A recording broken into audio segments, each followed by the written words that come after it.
sa buhay na ito. Matagal na rin ako sa politika. So tiyan pa lang ako ng nanay ko. Nag-commissioner na ako sa Comelec. Ngayon lang ako nakakita ng gobyerno at Congress na puro magnanakaw. Mga kababayan, tayo ba ay nasa demokrasya? Tayo ba ay sa malayang bayan?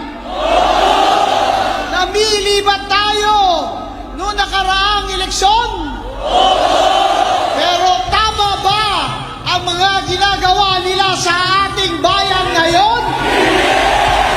Hindi tama, hindi tama, hindi tama, hindi tama, hindi tama, hindi tama, hindi tama.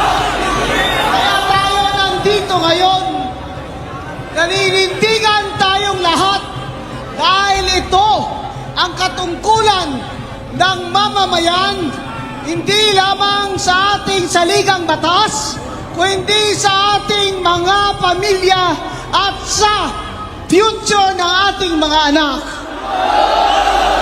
Kung pinili natin ang demokrasya, tayo ay pinangakuan na sa democratic na gobyerno ay mapapagunlad ang ating bayan, mapapaaral ang ating mga anak, mabibigyan ng trabaho ang ating pamilya, ibibigyan ng hustisya pati ang mga mahihirap, at walang magugutom, walang mawawalan ng bahay, at walang mawawalan ng pag-asa. Pero ngayon, ang mga pangyayari ay nakakawalang pag-asa. Hindi lamang sa pagmamahal ng Panginoon natin ay magsusurrender na sana ako. Walang pag-asa. Imbes na mag-surrender tayo, kailangan sumigaw tayo na ang karapatan natin sa isang malayang bayan na maunlad, na walang mga magnanakaw,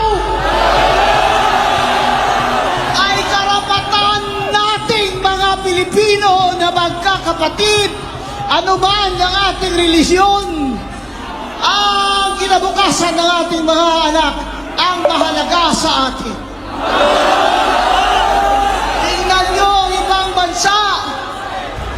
Tingnan nyo ibang bansa na 5 years ago lang ay nangunguna tayo sa kanila. Ngayon, nasa kulelat na tayo.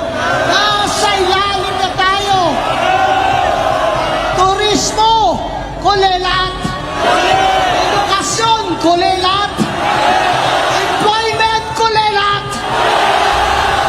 Gross domestic product, deficit. Foreign direct investment, wala ng kapital na pumapasok.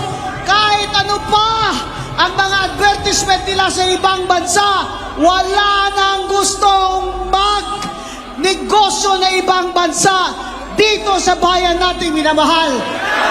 Dahil lamang sa isang tinaga, korupsyon. Sa korupsyon, ang Pilipino na dating tinitingala sa ASEAN na tayo'y magigiting na mga tao, tayo mga Pilipino hindi nagpapalupig sa mga banyaga, ay ngayon nagpapalupig ba tayo sa mga kawatan? Hindi tayo magpapalupig sa mga kawatan.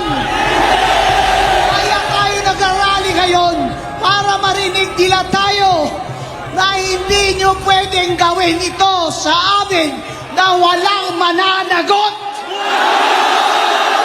Kailangan may mananagot. At kung sino man ang puno nito, kailangan siya'y managot.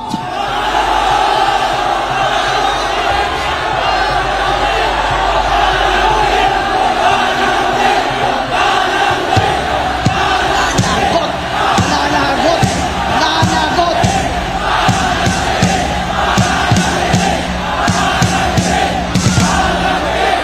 Matagal na ako dito sa buhay na ito. Matagal na rin ako sa politika.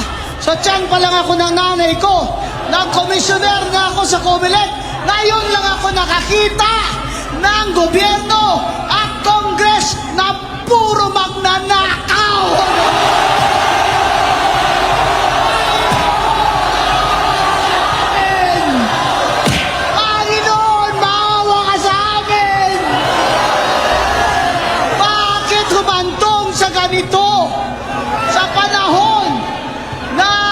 Pilipino ay halos wala nang makain 3 beses isang araw.